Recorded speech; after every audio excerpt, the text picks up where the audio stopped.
नमस्कार, आप देख रहे हैं इंडिया टीवी में हूं पिनाज त्यागी। नरेंद्र मोदी ने नए साल में 2 पॉलिटिकल स्पीच दी है। एक पॉलिटिकल स्पीच में उन्होंने अरविंद केजरीवाल को टारगेट किया और दूसरी पॉलिटिकल स्पीच में उन्होंने राहुल गांधी, प्रियंका गांधी और कांग्रेस पर अटैक किया। मोदी ने नाम किसी का नहीं लिया, लेकिन बातें सारी कह दी। नए साल में आपको प्रधानमंत्री का अंदाज, प्रधानमंत्री के डायलॉग एकदम बदले हुए दिखेंगे। अब बीजेपी डिफेंसिव नहीं, अग्रेसिव मोड में सियासत कर रही है। 4 जून और 4 जनवरी 7 महीने में नरेंद्र मोदी ने पूरा का पूरा गेम बदल दिया है। 4 जून को जब नतीजा आया तब मोदी को 240 सीटें आई। एक बार ऐसा लगा कि मोदी की सरकार फूंक फूंक कर कदम रखेगी, क्योंकि नतीजे ही कुछ ऐसे थे। लोगों को लगा कि अगले 5 साल मुश्किल वाले होंगे। लेकिन 4 जनवरी को जब नरेंद्र मोदी को सुना गया तो ऐसा लगा कि मोदी ने विरोधियों के सारे जादू मंत्र उड़ा दिए। अब नरेंद्र मोदी और उनकी पार्टी नैरेटिव कंट्रोल कर रही है। अब वो टाइम चला गया जब राहुल को एक नैरेटिव फेंकते थे तो बीजेपी की पूरी एनर्जी उसे काउंटर करने में खत्म हो रही थी। अब मोदी खुद नैरेटिव बना रहे हैं। प्रधानमंत्री ने आज कह दिया कि हमने गरीबी खत्म कर दी, गरीबी का अनुपात 5% से नीचे ला दिया। और मोदी ने यह ऐसे ही नहीं किया। मोदी के पास इसका डेटा है, सर्वे है, रिपोर्ट है और बाकायदा हार्ड फैक्ट्स मौजूद हैं। 2025 में यह पूरा गेम आखिर कैसे बदल रहा है, इस बदलते गेम को समझने वाली रिपोर्ट आप खुद देखिए। बीते 10 वर्षों की मेहनत का परिणाम देश को मिलने लगा। जनवरी 2025 में नरेंद्र मोदी को क्या पता चला है? मोदी ने किस परिणाम का जिक्र किया है? 2025 में नरेंद्र मोदी पर नया सर्वे आ गया है, एकदम ताजा सर्वे आ गया है। मोदी ने सर्वे देख लिया है, मोदी ने सर्वे का एक एक डाटा पढ़ लिया है। रोजगार के फ्रंट पर मोदी ने कैसा परफॉर्म किया है? मैन्युफैक्चरिंग के मोर्चे पर मोदी का रिपोर्ट कार्ड क्या है? गरीबी के पैमाने पर मोदी का प्रदर्शन कैसा रहा है? मोदी सरकार में कॉर्पोरेट इंडिया का कैश रिजर्व कितना बढ़ा है? दुनिया भर में मोदी ने हिंदुस्तानी प्रोडक्ट्स का एक्सपोर्ट कितना बढ़ाया है? डिजिटल ट्रांजैक्शन के मामले में यूपीआई ने कौन सा नया रिकॉर्ड बनाया है? मोदी को क्या पता चला है? 2025 में नरेंद्र मोदी ने वो कर दिया है जो 2014 से पहले कभी नहीं हुआ। प्रधानमंत्री ने खुद नतीजा डिक्लेयर किया है। कैमरे पे आकर ये कहा है, जब इरादे नेक होते हैं नतीजे भी संतोष देने वाले होते हैं। मोदी ने जिन नतीजों की ओर इशारा किया, 2025 में उन नतीजों की गिनती गिनते जाइए। मोदी के विरोधियों की भी उल्टी गिनती गिनते जाइए। आज बहुत कुछ शीशे की तरह साफ हो जाएगा। नरेंद्र मोदी के खिलाफ क्या क्या नहीं चलाया गया, क्या क्या नहीं फैलाया गया। राहुल ने, प्रियंका ने फेक नैरेटिव वाले सारे पन्ने रंग दिए। राहुल ने जोर जोर से यही टेप बजाया, देश में महंगाई बढ़ गई, बेरोजगारी बढ़ गई। राहुल ने यह स्क्रिप्ट घुमाई कि मोदी ने आम भारतीयों की खाली जेब काट डाली।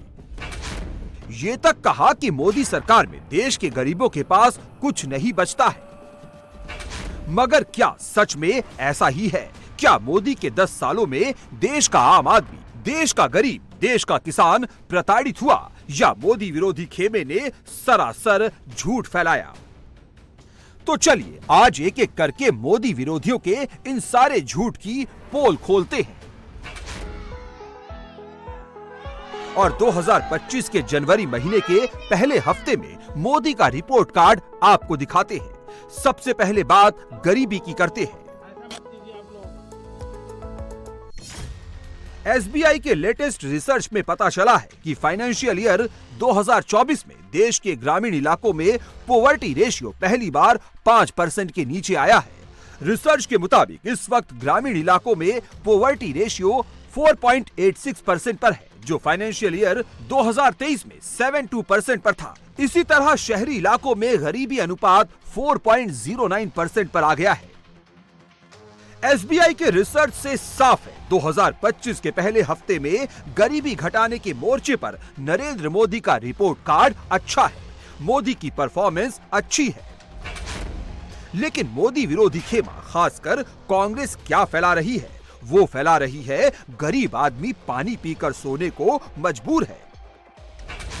कांग्रेस नॉनस्टॉप यही नैरेटिव बना रही है कि इस वक्त भी दुनिया के सबसे ज्यादा गरीब भारत में ही रहते हैं। लेकिन अब मोदी ने अपने सियासी विरोधियों के फॉल्स एजेंडे की पूरी पोल खोल कर रख दी है। मोदी ने पुरानी सरकारों की गलतियों को कैसे सुधारा? मोदी ने सिर्फ गरीबी हटाओ का नारा नहीं दिया। मोदी ने गरीबों का कैसे उत्थान किया? प्रधानमंत्री ने खुद कैमरे पर आकर पूरी रिपोर्ट कार्ड दी, एक एक इंफॉर्मेशन देश के साथ शेयर की। पिछले 10 साल में हमारी सरकार द्वारा पहले की सरकारों की अनेक गलतियों को सुधारा गया है। आज हम गांव के विकास से राष्ट्र के विकास के मंत्र को लेकर आगे बढ़ रहे हैं।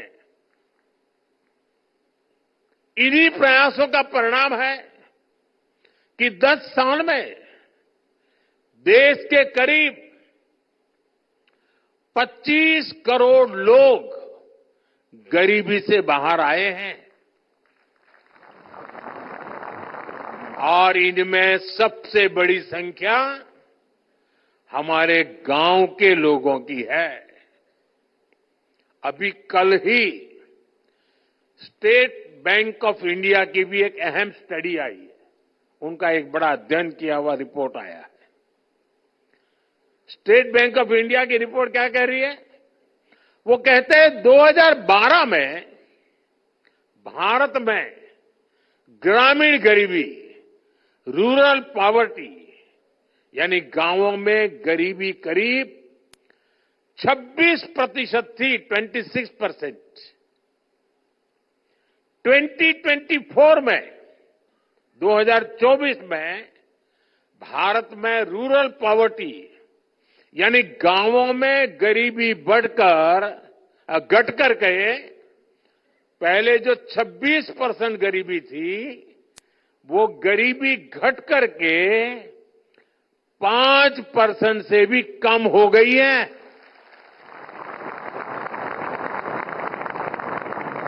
हमारे यहां कुछ लोग दशकों तक गरीबी हटाओ के नारे देते रहे। आपके गांव में जो 70-80 साल के लोग होंगे उनको पूछना, जब वो 15-20 साल के थे तब से सुनते आए हैं गरीबी हटाओ, 80 साल के हो गए।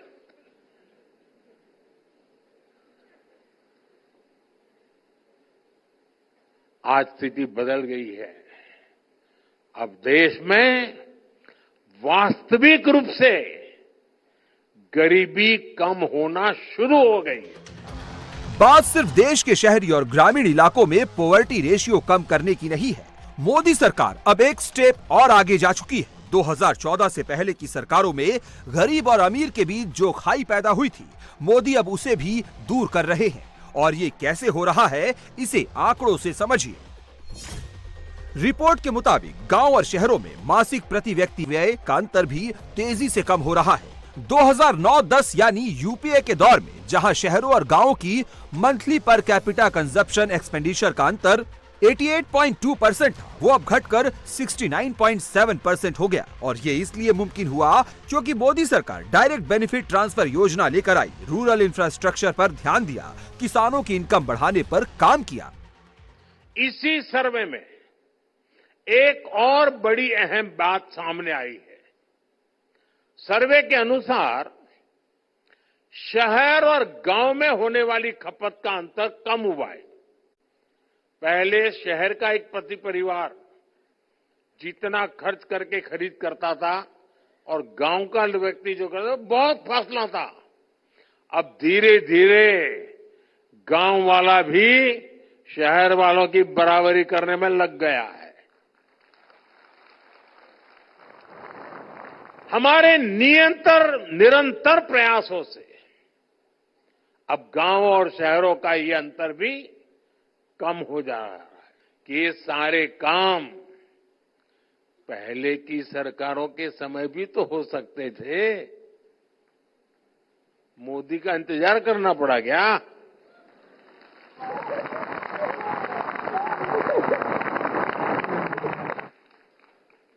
लेकिन आजादी के बाद दशकों तक देश के लाखों गांव बुनियादी जरूरतों से वंचित रहे।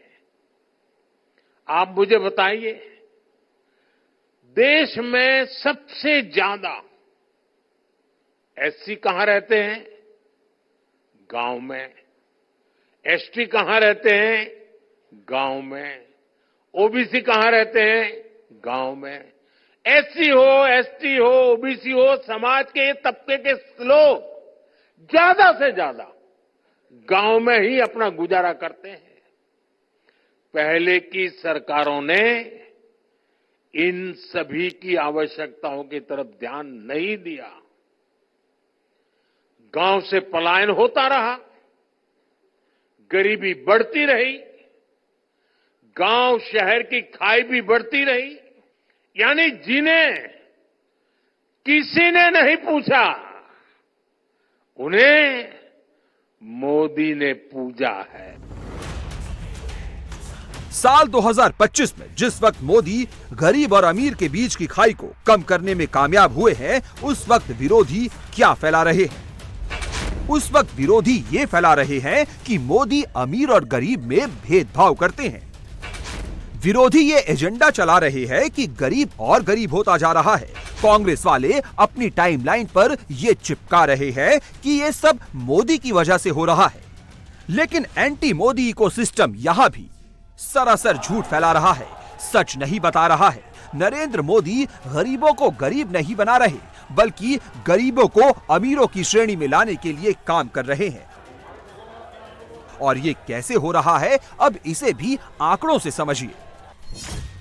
एसबीआई की रिपोर्ट के मुताबिक ग्रामीण और शहरी क्षेत्र में आमदनी का अंतर कम हुआ है। गांव के लोगों की आमदनी बढ़ी है, जिससे गरीबी कम करने में मदद मिली है। एसबीआई ने अपनी रिपोर्ट में ग्रामीण इलाकों में गरीबी रेखा वाले व्यक्तियों की मासिक व्यय 1,632 रुपए और शहरी क्षेत्रों के लिए 1,944 रुपए होने का अनुमान लगाया है।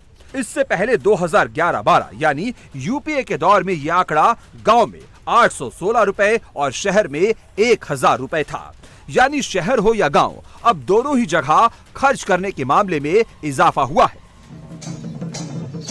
और ये सब कुछ नरेंद्र मोदी की वजह से ही मुमकिन हुआ है।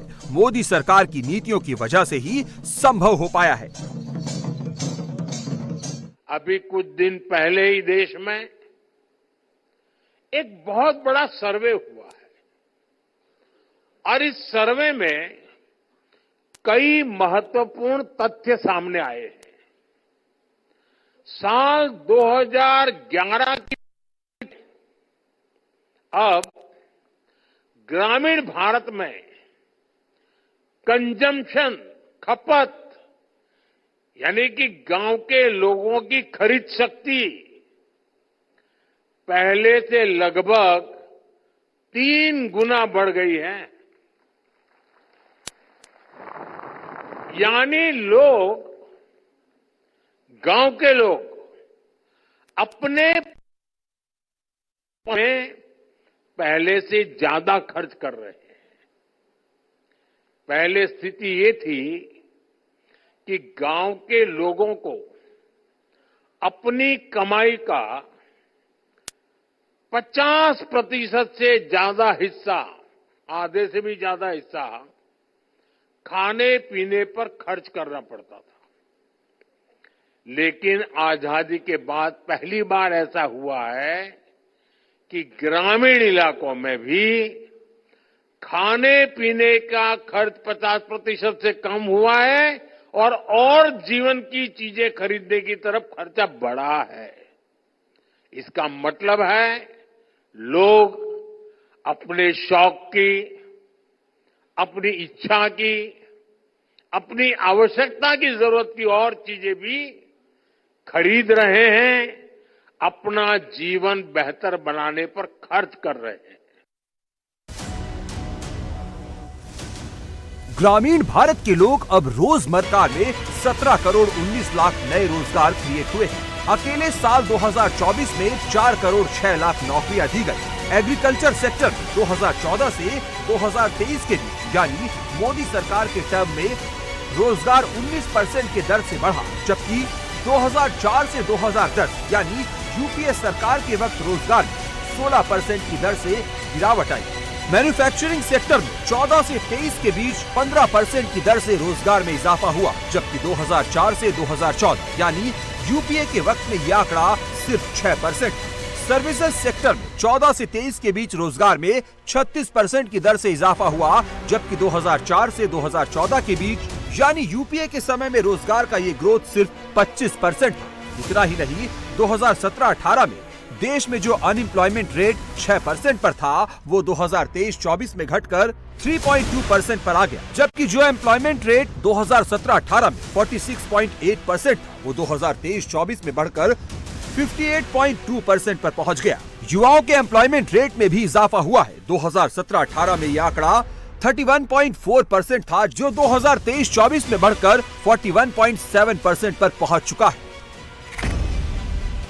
ये सब नरेंद्र मोदी की 10 साल की नीतियों की वजह से मुमकिन हुआ है। विरोधी चाहे रोजगार के नाम पर जितना भी फॉल्स एजेंडा चला ले, देश को तो पता है मोदी ही रोजगार देंगे। मोदी ही सबके हाथों में नौकरी वाला ऑफर लेटर भी पकड़ाएंगे।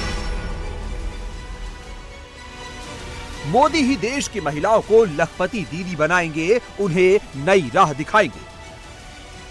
हम देख रहे हैं गांव में बैंक सखी और बीमा सखी के रूप में महिलाएं ग्रामीण जीवन को नए सिरे से परिभाषित कर रही है। मैं एक बार एक बैंक सखी को मिला, सब बैंक सखियों से बात कर रहा था, तो एक बैंक सखी ने कहा वो गांव के अंदर रोजाना 50 लाख, 60 लाख, 70 लाख रुपए का कारोबार करती है। तो मैंने कहा कैसे? नहीं, बोले सुबह 50 लाख रुपए लेके निकलती हूं। मेरे देश के गांव में एक बेटी अपने थैले में 50 लाख रुपया लेकर के घूम रही है, ये भी तो मेरे देश का नया रूप है। गांव गांव में महिलाएं सेल्फ हेल्प ग्रुप के जरिए नई क्रांति कर रही है। हमने गांवों की 1 करोड़ 15 लाख महिलाओं को लखपति दीदी बनाया है। और लखपति दीदी का मतलब ये नहीं कि एक बार 1 लाख रुपया, हर वर्ष 1 लाख रुपया से ज्यादा कमाई करने वाली मेरी लखपति दीदी। हमारा संकल्प है कि हम 3 करोड़ महिलाओं को लखपति दीदी बनाएंगे। इसके अलावा भी कई और दूसरे मोर्चों पर मोदी का रिपोर्ट कार्ड पॉजिटिव रहा है। 2025 के जनवरी में एक एक करके सबका डाटा सामने आ रहा है। यूपीआई को ही ले लीजिए। नवंबर 2024 में यूपीआई से टोटल वैल्यू ऑफ ट्रांजैक्शन था 21,55,000 करोड़ रुपए, जो दिसंबर 2024 में 23,25,000 करोड़ रुपए तक पहुंच गया। नवंबर 2024 में यूपीआई से डेली ट्रांजैक्शन का औसत था 51 करोड़ 60 लाख रुपए, जो दिसंबर में बढ़कर 53 करोड़ 96 लाख रुपए हो गया। इसके अलावा एसीई इक्विटीज डाटा के मुताबिक बीएसई में लिस्टेड 500 कंपनियों का कैश रिजर्व 7,68,000 करोड़ रुपए पर पहुंच गया। इसमें फाइनेंशियल ईयर 2020 के बाद 51% का इजाफा हुआ। इतना ही नहीं, इस फिस्कल ईयर में भारत के गुड्स एंड सर्विसेज का एक्सपोर्ट 800 अरब डॉलर तक पहुंच जाएगा, जो एक रिकॉर्ड होगा। पिछले फिस्कल ईयर में यह आंकड़ा 778 अरब डॉलर था। इसे और गहराई से समझिए। साल 2024 में भारत के कॉफी एक्सपोर्ट में 45% का इजाफा हुआ है। अप्रैल से अक्टूबर 2024 के बीच 711.95 मिलियन यूएस डॉलर के solar panel PV sales Bharat export कर चुका है। इसके अलावा साल 2025 में भारत का smartphone market 50 billion US dollar के सेल्स का आंकड़ा टच कर सकता है। कुछ और फैक्ट्स देखिए। German luxury car brand Audi 2024 में अपने 1 लाख कार भारत में बेच चुका है। इंडियन रेलवे का भी कायाकल्प हो चुका है। अब भारत के 1/5 रेलवे ट्रैक्स पर 130 किलोमीटर प्रति घंटा की रफ्तार से ट्रेनें दौड़ सकती हैं। शिक्षा व्यवस्था को ही ले लीजिए। मोदी की पीएम श्री योजना यानी PM school for rising India scheme का भी जबरदस्त असर देखने को मिला है। इस स्कीम से जुड़े स्कूलों में बच्चों के एनरोलमेंट में 76% का इजाफा हुआ है और ये सब कुछ नरेंद्र मोदी की वजह से ही मुमकिन हुआ है। गरीब, किसान, नौजवान, महिला, मोदी ने समाज के हर तबके के लिए पूरी शिद्दत से काम किया है, पूरी मेहनत से काम किया है। प्रधानमंत्री ने खुद देश के सामने आकर कहा कि मेहनत का परिणाम 2025 में दिखने लगा है, लेकिन अभी और काम होना बाकी है। मोदी उसमें अभी से लग गए। मोदी देश को नई रफ्तार दे रहे हैं, हर सेक्टर को अपने साथ लेकर चल रहे हैं। इसलिए मोदी के दुश्मन भी हर रोज नया हथकंडा अपना रहे हैं, नए नए झूठ फैला रहे हैं, जिनसे मोदी सावधान रहने को कह रहे हैं। इन दिनों कई लोग जाति के नाम पर समाज में जहर घोलना चाहते हैं, हमारे सामाजिक ताने बाने को कमजोर बनाना चाहते हैं। हमें इन षड्यंत्रों को विफल बनाकर गांव की साझी विरासत, गांव की साझी संस्कृति को हमें जीवंत रखना है, उसको सशक्त करना है। महाकुंभ में 50 करोड़ हिंदुओं की सुरक्षा के लिए योगी आदित्यनाथ ने महाकवच तैयार किया है। इसकी कई बार टेस्टिंग हो चुकी है। महाकुंभ में वर्ल्ड क्लास सिक्योरिटी के दावों पर यह कितना खरा उतरा है? अगर दुश्मन न्यूक्लियर, केमिकल, बायो वेपन से हमला करता है तो क्या यह महाकवच उससे भी हिंदुओं की रक्षा कर सकता है? एक एक डिटेल आप इस रिपोर्ट में खुद देखिए। 50 करोड़ हिंदू एक जगह पर जमा हो रहे हैं।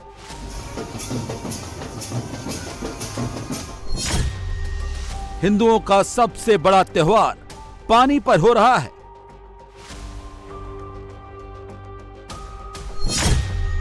पूरा शहर बालू और रेती पर बसाया गया है।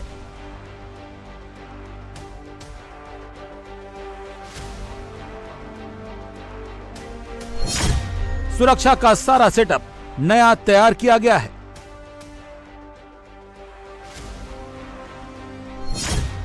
योगी ने महाकुंभ के लिए वर्ल्ड क्लास सुरक्षा की गारंटी दी है।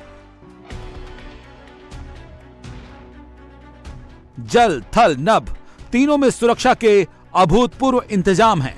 तैयारी ऐसी है कि भूतो न भविष्यति वाली। Nuclear, chemical, radioactive material, bio weapon, heavy bomb, rocket, किसी से भी अगर दुश्मन हमले की साजिश करता है तो उससे निपटने के लिए मुकम्मल इंतजाम है। ये इंतजाम सिर्फ कागजी नहीं है, इनकी टेस्टिंग भी कर ली गई है। वो मशीनें कुंभ मेला क्षेत्र में पहुंचा दी गई हैं जो हिंदुओं को केमिकल, न्यूक्लियर रेडिएशन और बायो वेपन के अटैक से बचाएंगी।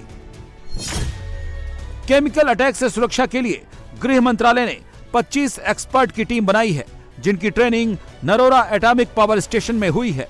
प्रयागराज के स्वरूप रानी अस्पताल में CBRN वार्ड बनाया गया है। एटॉमिक एनर्जी बॉम्बे के एक्सपर्ट तैयारियों के लिए खुद प्रयागराज में 2 बार ड्रिल कर चुके हैं। पहली ड्रिल दिसंबर में और दूसरी जनवरी में। डिपार्टमेंट ऑफ एटॉमिक एनर्जी के एक्सपर्ट्स जो बॉम्बे से आए थे उनके द्वारा किया गया है। और कोई न्यूक्लियर रेडिएशन होता है तो उसमें कैसे रिस्पॉन्ड करेंगे, कैसे जो कैजुअलिटी उसको प्रोटेक्ट करेंगे, एरिया को कंटेमिनेशन से बचाएंगे, इन सब चीज़ों के बारे में लोगों की टेबल टॉप एक्सरसाइज की गई है। Lone wolf attack, suicide bomber attack, डुबोकर मारने की साजिश, आग लगाकर मारने की साजिश, भगदड़ मचाकर तबाही की साजिश। सबसे बचाने के इंतजाम महाकुंभ में हैं।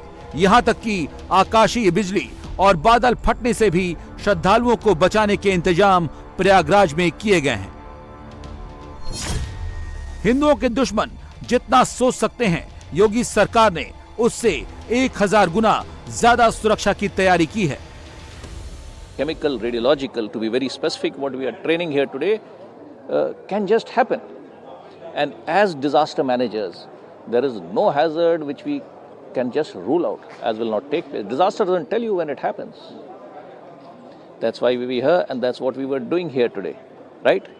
When we go for a Mahakumbh preparation of a scale and a magnitude of the kind that we are seeing here in Prayagraj, the disaster management efforts have to match up and there is nothing that we will not touch. इस बेजोड़ सुरक्षा चक्र तक आप कैसे पहुंचेंगे, ये जानना बहुत जरूरी है। इसके लिए 4 QR कोड बनाए गए हैं, एक इंस्टा के लिए, दूसरा फेसबुक के लिए, तीसरा एक्स ट्विटर के लिए और चौथा यूट्यूब के लिए। आपको अपने मोबाइल में एक QR कोड स्कैन करना है और QR कोड स्कैन करते ही आप महाकुंभ मेला पुलिस के सुरक्षा तंत्र से खुद जुड़ जाएंगे। अगर आप किसी संकट में फंसे हैं तो मैसेज करते ही सुरक्षा खुद आपके पास पहुंच जाएगी। श्रद्धालुओं के लिए महाकुंभ पुलिस की सुरक्षा के डिजिटल दरवाजे न सिर्फ 24 घंटे खुले रहेंगे बल्कि अलर्ट मोड पर भी रहेंगे। आईबी और LIU की खुफिया रिपोर्ट के बाद महाकुंभ की सुरक्षा और अभेद्य बना दी गई है। महाकुंभ में 7 लेयर की सिक्योरिटी के इंतजाम है। मेला परिसर की सुरक्षा 4 लेयर की है। मेला क्षेत्र को 8 जोन 18 सेक्टर में बांटा गया है। महाकुंभ मेला सिटी में 57 थाने बनाए गए हैं, जो कानपुर के बाद किसी जिले में थानों की सबसे ज्यादा संख्या है। 144 पुलिस चौकियां बनाई गई हैं, 2 साइबर थाने बनाए गए हैं। हर थाने में साइबर डेस्क बनाई गई है। साधुओं की वेशभूषा और सिविल ड्रेस में खुफिया विभाग के लोगों को जगह जगह तैनात किया गया है। कुंभ मेले में आने वाले हिंदुओं की सुरक्षा में करीब 60,000 जवान 45 दिन 24 घंटे डटे रहेंगे। इनमें 37,611 पुलिसकर्मी, 20 company PSC, 45 company paramilitary force, 7,000 fire कर्मी, 14,000 होमगार्ड शामिल हैं। इसके अलावा NSG कमांडो, जिनकी महाकुंभ में 2 टुकड़ियां तैनात रहेंगी, ATS कमांडो, जिनकी 4 टुकड़ियां तैनात रहेंगी, STF कमांडो, जिनकी 3 टुकड़ियां तैनात रहेंगी, बम स्क्वाड, जिनकी 6 टीमें तैनात रहेंगी, जो महाकुंभ की सिक्योरिटी को वर्ल्ड क्लास बनाएंगे। पूरी सुरक्षा है। आप देखिए, चाक चौकस व्यवस्थाएं हैं हमारे यहाँ पे। सारे हमारे मेला क्षेत्र जो है वो CCTV के द्वारा कवर्ड है और इसके साथ साथ हम ग्राउंड पे भी आप हमारे फुट सोल्जर रहेंगे और सादे में भी रहेंगे और हम पूरी तरीके से इक्विप्ड भी रहेंगे ताकि किसी तरह की कोई घटना कारित नहीं होने पाए। पैरामिलिट्री के लोग आ भी चुके हैं, सेना के लोग यहाँ छावनी है और पूरी तरीके से इंटर डिपार्टमेंटल कोऑर्डिनेशन, सभी विभागों के कोऑर्डिनेशन से कार्य चल रहा है। इसके लिए हमारे इंटीग्रेटेड कंट्रोल रूम है, ICCC है, वहाँ लगातार लोगों की बैठकें हो रही है। जो यहाँ फील्ड के अधिकारी हैं वो सभी के साथ समन्वय बना के चल रहे हैं। महाकुंभ में आने वाले VIP मेहमानों की सुरक्षा के लिए भी स्पेशल अरेंजमेंट है। 20 स्नाइपर, 3 स्नीफर डॉग, 4 स्वान टीम तैनात रहेगी। 30 स्पॉट्स की टीमें चप्पे चप्पे से अलर्ट देंगी। 26 एंटी सबोटाज टीम तैनात रहेगी। महाकुंभ में कोई गड़बड़ ना करे, इसी वजह से मेला क्षेत्र में प्रवेश से पहले हर एक श्रद्धालु को 3 लेवल की सिक्योरिटी चेक से गुजरना होगा। उसके बाद मेला क्षेत्र और घाटों में 2700 AI कैमरे नजर रखेंगे, जो फेस रिकॉग्निशन क्षमता से लैस हैं। सभी एंट्री पॉइंट पर फेस रिकॉग्निशन टेक्निक का इस्तेमाल किया जाएगा। इन कैमरों से मिले इनपुट को 56 साइबर एक्सपर्ट की टीमें लगातार एनालाइज करेंगी। 1800 हेक्टेयर में बनी पार्किंग की भी AI कैमरों से मॉनिटरिंग होगी। महाकुंभ में आने वाली गाड़ियों की गिनती AI बेस्ड 480 कैमरों से होगी। 120 पार्किंग जोन में 720 CCTV लगाए गए हैं। महाकुंभ में योगी सरकार के लिए सबसे बड़ी चुनौती जल में सुरक्षा की है। जहां घाटों पर पहली बार अंडर वाटर ड्रोन तैनात किए गए हैं। ये पानी में 100 मीटर गहराई तक निगरानी कर सकते हैं और पानी की सतह से 120 मीटर ऊंचाई से नजर रख सकते हैं। AI based water drone command centre 1CCC को रियल टाइम डेटा ट्रांसफर करेंगे। गंगा में जहां नावें चलती हैं वहां औसतन गहराई 60 मीटर है। अगर कोई श्रद्धालु गंगा में डुबकी लगाते वक्त गहरे पानी में डूब जाता है तो अंडर वाटर ड्रोन फौरन कमांड सेंटर को उसकी रियल टाइम लोकेशन और तस्वीर भेज देगा। कमांड सेंटर फौरन वहां मौजूद जल पुलिस की टीम को इसकी सूचना देगा। सूचना मिलते ही रोबोटिक बॉयज रेस्क्यू के लिए गहरे पानी में जाएंगे और उन्हें बाहर निकाल लाएंगे। रोबोटिक बॉय एक बार में 2 लोगों को पानी के बाहर निकाल सकता है। मान लीजिए कोई नाव पलट जाए और डूबने वाले ज्यादा हैं तो रोबोटिक बॉय उन्हें बहने से बचाएगा और तब तक रोक कर रखेगा जब तक दूसरी टीम मदद के लिए नहीं पहुंच जाएगी। महाकुंभ में 12 किलोमीटर लंबे गंगा तट पर 50 घाट स्नान के लिए तैयार कराए गए हैं। स्नान करने वालों की सुरक्षा के लिए डीप वाटर बैरिकेडिंग और पानी के अंदर जालियां लगाई गई हैं। ऐसा श्रद्धालुओं को गंगा की तेज लहरों से बचाने के लिए किया गया है। श्रद्धालुओं की सुरक्षा के लिए रोबोटिक बॉयज के अलावा गोताखोर भी तैनात रहेंगे। इनमें यूपी पुलिस के गोताखोर, PSC के गोताखोर, NDRF के गोताखोर, SDRF के गोताखोर, 25 गोताखोर नेवी से भी बुलाए गए हैं। महाकुंभ में सुरक्षा के लिए जल पुलिस को हाईटेक जेट स्की दी गई है जिसकी रफ्तार 70 किलोमीटर प्रति घंटे होगी। जेट स्की में एक साथ 3 लोग सफर कर सकेंगे। 12 किलोमीटर के दायरे में जेट स्की से गोताखोरों को फौरन दुर्घटना वाली जगह पर पहुंचाया जा सकेगा। महाकुंभ के लिए रिवर ट्रैफिक सिस्टम बनाया गया है जिसके तहत 4000 नावों का संचालन संगम पर होगा। महाकुंभ में अगर अचानक भगदड़ मच जाती है तो जल और थल दोनों पर हालात कंट्रोल करने के लिए घुड़सवार पुलिस पूरी तरह से तैयार है। मुरादाबाद और सीतापुर में ट्रेनिंग के बाद घुड़सवार पुलिस के दस्ते को मेला क्षेत्र में ट्रेन किया गया है।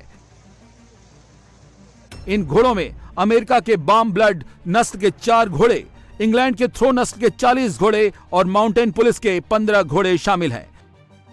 विदेशी घोड़े दिमाग से शार्प माने जाते हैं और भीड़ भाड़ में पुलिस के सिग्नल को बहुत तेजी से फॉलो करते हैं। ये घोड़े रेती पर बने शहर के किसी भी कोने में बहुत तेजी से पहुंच सकते हैं। ये भीड़ देखकर भड़कते नहीं बल्कि उसे कंट्रोल करने में पुलिस की मदद करते हैं। इन घोड़ों के नाम भी बहुत दिलचस्प हैं। मॉन्टीना, रिमझिम, चेतक, दारा, राका, शाहीन, जैकी, गौरी, रणकुंभ। महाकुंभ में आरपीएफ का एक विशेष डॉग स्क्वाड भी शामिल किया गया है। इसमें सीजर और जिक्स नाम के 2 डॉग हैं जो विस्फोटक और मादक पदार्थों की पहचान करने में माहिर हैं। ये संदिग्ध को देखते ही उस पर टूट पड़ते हैं और भागने से पहले ही उसे दबोच लेते हैं। जिक्स लेब्राडोर प्रजाति का है जिसकी ट्रेनिंग रेलवे बोर्ड के दिल्ली प्रशिक्षण केंद्र में हुई है। सीजर मिलेनिया प्रजाति का है जो अपने खतरनाक अंदाज और तेजी के लिए मशहूर है। महाकुंभ में अगर दुश्मन आग लगाकर हिंदुओं को नुकसान पहुंचाने की कोशिश करता है तो उससे निपटने के भी अभूतपूर्व इंतजाम हैं। फायर डिपार्टमेंट ने ATV की तैनाती की है जो किसी भी तरह के इलाके में आग बुझाने में दक्ष है। आग बुझाने के लिए रोबोट और फायर मिस्ट बाइक लगाई गई है। फायर ब्रिगेड के 365 वाहन 24 घंटे अलर्ट मोड पर रहेंगे। अग्निशमन नौकाएं भी तैनात की गई हैं जो प्लाटून पुल, टेंट हाउस बोट में आग लगने पर फौरन निपट सकती हैं। अगर आसमान से दुश्मन हमला कर दे तो 45 करोड़ हिंदुओं की रक्षा कैसे होगी, इसका भी फुल प्रूफ प्लान योगी सरकार ने किया है। महाकुंभ मेला क्षेत्र और घाटों में एंटी ड्रोन सिस्टम लगाया गया है। अगर दुश्मन ड्रोन से हमला करता है तो AI based anti drone system 2 तरह से उस हमले को नाकाम करेगा। पहला हार्ड किल, दूसरा सॉफ्ट किल। हार्ड किल में anti drone system laser beam से दुश्मन के ड्रोन को नष्ट करता है, उनके GPS और इलेक्ट्रॉनिक सिस्टम को खराब कर मटियामेट कर देगा। सॉफ्ट किल में यह दुश्मन के ड्रोन को नीचे ला सकता है। इंटरसेप्टर्स डिप्लॉय हो गए हैं। तीथर ड्रोन भी भारी संख्या में हैं। हम लोगों ने ऐसे एंटी ड्रोन सिस्टम भी यहाँ लगाया है और जो हमारा वाटर फ्रंट है उसको बेटर किया है, उसकी सिक्योरिटी को पिछले कुंभ के मुकाबले। तथा हम लोगों ने घाट की संख्या तथा घाटों की कैपेसिटी भी इसलिए बढ़ाई है कि जो भी श्रद्धालु जिस रूट से वहां आ रहे हैं वो वहीं स्नान करें तथा फिर एक निर्धारित रूट के साथ वहां से चले जाएं। हम मुख्य स्नान के दिन थल, जल और नभ तीनों तरीके से सुरक्षा की व्यवस्था प्रत्येक श्रद्धालुओं को सुनिश्चित कराएंगे और इतनी बड़ी अपॉर्चुनिटी जो हम लोगों को मिली है, जबकि इस पूरे पृथ्वी पर इतना बड़ा मानव समागम, सबसे अधिक संख्या में लोग इस 45 दिन के अंदर आएंगे। लगभग 40 से 50 करोड़ की जनता और श्रद्धालु यहाँ लोग आएंगे। विदेशियों के भी आने की बहुत सारी संभावनाएं हैं। मेला क्षेत्र में सुरक्षा के मद्देनजर 6 तरह के ई पास जारी किए गए हैं, जिन्हें विशेष कलर कोड दिया गया है। वीआईपी श्रद्धालुओं के लिए सफेद रंग के ई पास, अखाड़े के लिए केसरिया रंग के पास, संस्थाओं के लिए पीले रंग के पास, इमरजेंसी सेवाओं के लिए लाल रंग के पास निर्धारित किए गए हैं।